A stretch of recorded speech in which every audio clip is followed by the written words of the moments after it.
Hello children, I hope you all are well and safe at home. This is Vimlesh Sharma from Shiv Jyoti educational group Kota. आज हम हिंदी व्याकरण कन्नड़ पाठ्य पुस्तक का पाठ 11 जिसका नाम है वचन, पाठ 12 जिसका नाम है कारक दोहरान करने जा रहे हैं। तो सबसे पहले हम पाठ 11 वचन का दोहरान करेंगे। आप अपनी पाठ्य पुस्तक का पेज नंबर 89 ओपन करेंगे। सबसे पहले जानेंगे कि वचन क्या होते हैं, वचन की परिभाषा के बारे में जानेंगे। तो शब्द के जिस रूप से एक या अनेक होने का बोध होता है उसे हम क्या कहते हैं, वचन कहते हैं। वचन के कितने भेद होते हैं, वचन कितने प्रकार के होते हैं? 2 प्रकार के होते हैं बच्चों। तो पहला एक वचन और दूसरा बहुवचन। अब हम जानेंगे एक वचन की परिभाषा के बारे में कि एक वचन कहते किसे हैं। जो शब्द हमें एक वस्तु का बोध कराता है उसे हम एक वचन कहते हैं, और जो 2 या 2 से अधिक वस्तुओं का बोध कराता है वो बहुवचन कहलाता है। यहाँ पर हमने कुछ शब्द लिखे हुए हैं, वो एक वचन के लिखे गए हैं। पहला है हमारा पुस्तक जो एक वचन का बोध करा रहा है। दूसरा हमारा जो शब्द है झील जो एक वचन का बोध करा रहा है, और जो हमारा तीसरा शब्द है चिड़िया जो हमें एक वचन का बोध करा रहा है। अब हम जानेंगे कि हम इनके बहुवचन कैसे बनाते हैं। तो पुस्तक जो एक वचन है उसका बहुवचन बनेगा पुस्तकें। क्या बनेगा इसका बहुवचन? पुस्तकें। पुस्तक का बना पुस्तकें, यह इसका बहुवचन बन गया। अब हमारा दूसरा जो शब्द है झील जो एक वचन है इसका हम बनाएंगे बहुवचन झील का झीलें। ये हमारा इसका बहुवचन बन गया। हमारा जो तीसरा शब्द है वो है चिड़िया, तो इसका बहुवचन चिड़िया।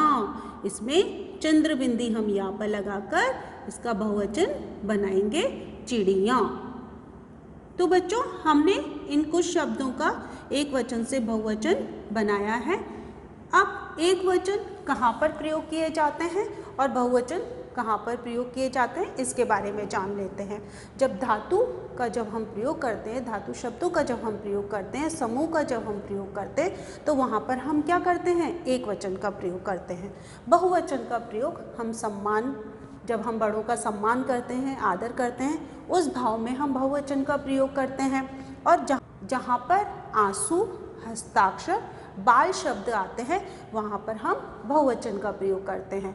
और जहाँ पर बड़प्पन की बात आती है वहाँ पर भी हम बहुवचन का प्रयोग करते हैं। तो बच्चों आज हमने दोहरान किया पाठ 11 वचन के बारे में। अब हमारा जो अगला पाठ है पाठ 12 जिसका नाम है कारक, उसका दोहरान करेंगे। आप अपनी पाठ्य पुस्तक का पेज नंबर 96 ओपन करें। सबसे पहले हम जानेंगे कि कारक किसे कहते हैं। तो संज्ञा और सर्वनाम के जिस रूप से उसका संबंध क्रिया तथा वाक्य के अन्य शब्दों के साथ जाना जाता है तो हम उसको क्या कहते हैं, कारक। परस्पर संबंध के लिए जो हम चिन्ह लगाते हैं उसे हम क्या कहते हैं, कारक चिन्ह, विभक्ति चिन्ह और परसर्ग कहते हैं। 3 नाम से हम उनको जानते हैं। तो सबसे पहले हम ये जानेंगे कि कारक के कितने भेद होते हैं। ये 8 भेद होते हैं इसके। तो हम यहाँ पर सबसे पहला जो हमारा कारक है वो है कर्ता कारक। इसका जो विभक्ति चिन्ह है वो है ने।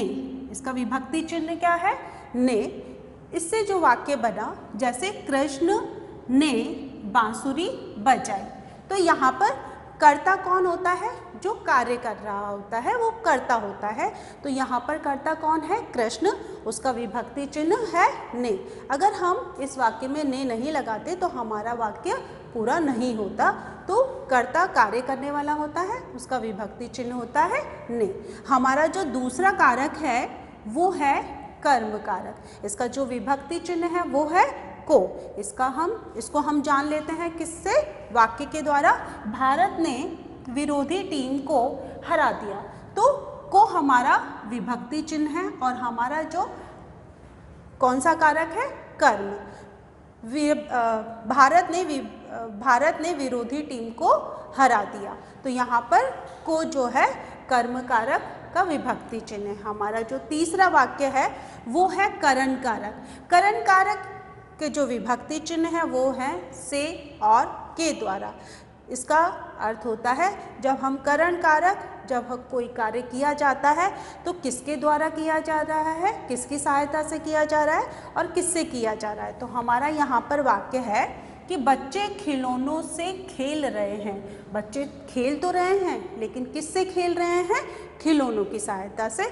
तो यहाँ पर हमारा करण कारक हो गया। अगर यहाँ के द्वारा का अगर हम वाक्य जाने तो मैं बस के द्वारा शहर गया, तो के द्वारा में गया, उसकी सहायता से, बस की सहायता से गया। हमारा जो चौथा कारक है वो है हमारा संप्रदान कारक। इसके विभक्ति चिन्ह है को और के लिए। तो ये हमारा इसका जो वाक्य है वो है भिखारी को भोजन दो। जो हमारा संप्रदान कारक है जिसके लिए हम कार्य करते हैं उसके भाव में किया जाता है, तो इसका संप्रदान का विभक्ति चिन्ह है को और के लिए। वाक्य है हमारा भिखारी को भोजन दो, देने का काम किया है। रोगी के लिए दवा लाओ, तो हम किसके लिए दवा लाए, रोगी के लिए। तो हमने ये चार कारक। हमारा जो अगला कारक है वो है अपादान कारक। इसके विभक्ति चिन्ह है से, जो अलग होने के भाव में प्रयोग में आता है। घृणा, भय और प्रेम जब वाक्य के अंतर्गत आते हैं तो उसमें अपादान कारक ही होता है। हम यहाँ पर इस उदाहरण से समझ लेते हैं। मुझे झूठ बोलने से नफरत है। नफरत यानी घृणा है।